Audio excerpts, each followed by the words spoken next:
जय माता दी दोस्तों, कैसे हैं आप लोग। आशा करती हूँ आप लोग अच्छे होंगे। तो आज मैं फिर से लेकर आई हूँ माँ की दुख भरी कहानी। सर्दियों के दिन थे। आज बहुत दिनों बाद हल्की हल्की सी धूप खिली थी। तो दीनदयाल जी और उनकी पत्नी सुमित्रा जी सुबह का नाश्ता करने के बाद घर का रोज़मर्रा का काम सामान लेने के लिए घर के पास वाली मार्केट चले गए।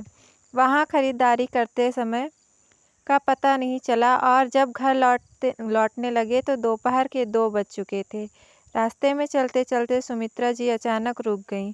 उनके कदम जैसे जड़ हो गए और नज़रें सामने टिक गईं। सामने एक प्राइवेट स्कूल की भव्य इमारत थी। छुट्टी का समय था, इसलिए स्कूल का गेट पूरा खुला हुआ था और एक एक करके सभी बच्चे दौड़ते हुए गेट से बाहर आ रहे थे। किसी बच्चे की माँ उसे लेने आई थी तो किसी के पिता।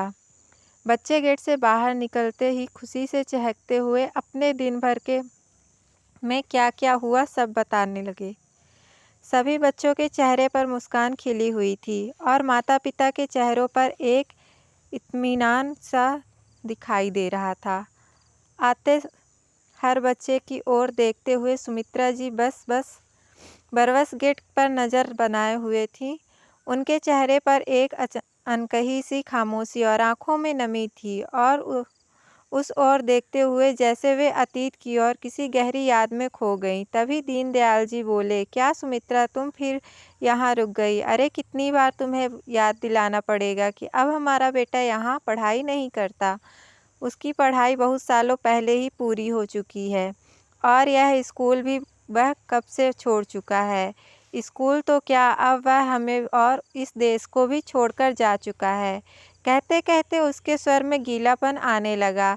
जानती हूँ, लेकिन फिर भी ना जाने क्यों हर बार इस स्कूल के सामने से गुजरते ही मेरे पाँव अपने आप रुक जाते हैं। ऐसा लगता है जैसे अभी हमारा अविनाश दौड़ता हुआ आएगा, खुशी से माँ माँ पुकारता हुआ मेरे सीने से लग जाएगा। सुमित्रा जी की इन बातों को सुनकर दीनदयाल जी कुछ पल के लिए खामोश हो गए। फिर सुमित्रा जी ने धीरे से पूछा, बहुत याद आती है अविनाश की। आपको भी तो आती होगी ना। दीनदयाल जी ने गहरी सांस ली। अपने मन की बेचैनी को छिपाते हुए उन्होंने सुमित्रा जी को समझाने की कोशिश की। अरे सुमित्रा, कब समझोगी तुम? बच्चे जब खुद बच्चों वाले हो जाते हैं तो हमें मान लेना चाहिए कि वे बड़े हो चुके हैं। उनके कर्तव्य और अधिकार अब बदल जाते हैं और फिर हम यहाँ अकेले कहाँ हैं? हम दोनों हैं ना। जब दोनों लोग एक साथ खड़े हों और वो अकेले कैसे होते हैं? वे 2 नहीं 11 के बराबर होते हैं।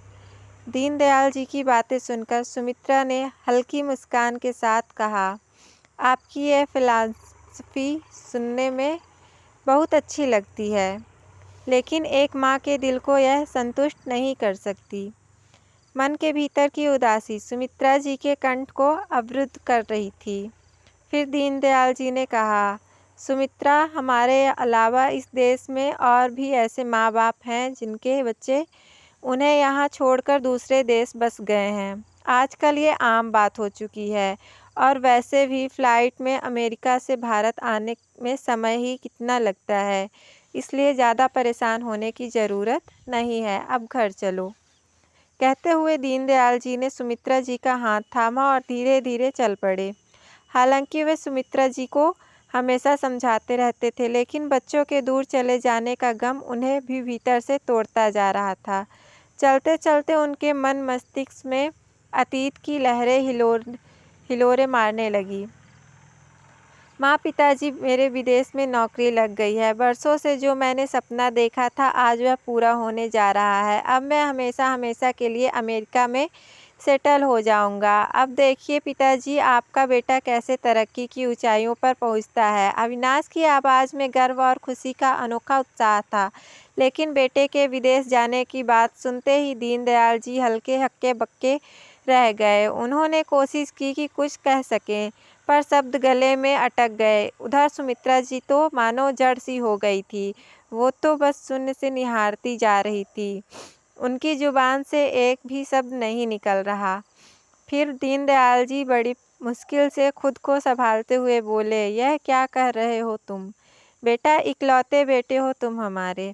अगर तुम भी हमें छोड़कर अमेरिका चले जाओगे तो इस उम्र में यहाँ अकेले कैसे जी पाएंगे? हमारी देखभाल कौन करेगा? अविनाश ने अपनी बात पर जोर देते हुए कहा। ओह पिताजी, प्लीज़ बी प्रैक्टिकल। यह बात इमोशनल होने का नहीं है। आखिर मेरे फ्यूचर का सवाल है। मेरे सभी दोस्त विदेश में जाकर बस गए हैं। उनकी लाइफ स्टाइल देखिए कितनी शानदार है। उनकी ज़िंदगी आप क्या चाहते हैं मैं यहाँ ज़िंदगी भर फंसा रहूँ? दीनदयाल जी ने गहरी सांस लेते हुए जवाब दिया। क्यों बेटा, क्या कमी है हमारे देश में? मुझे अच्छी पेंशन मिल रही है और तुम भी तो मुंबई में अच्छी खासी नौकरी कर रहे हो। यह घर भी हमारा अपना है। ऐसी कौन सी चीज़ की कमी है जो तुम्हें अपना देश, अपने माँ बाप को छोड़कर विदेश में बसने पर मजबूर कर रही है? अविनाश ने थोड़ा चिढ़कर कहा। पिताजी, समझने की कोशिश कीजिए। यहाँ मुझे आगे बढ़ने के उतने मौके नहीं मिलेंगे जितने अमेरिका में हैं। वहाँ मेरे सपने पूरे हो सकते हैं। वहाँ की सुविधाएं, लाइफ स्टाइल सब कुछ अलग है। अविनाश के इतने कहने पर दीनदयाल जी बोले, बेटा, विदेश जाने का मौका तो अपनी नौकरी के दौरान मुझे भी मिला था, परंतु तेरी बोर्ड की परीक्षा के कारण हम तो विदेश नहीं गए थे। हमने तो पहले तुम्हारे बारे में ही सोचा था। अब अविनाश की सहनशक्ति जवाब देने लगी थी। गुस्से में वह बोला, पिताजी, वह आपकी बेवकूफ़ी थी।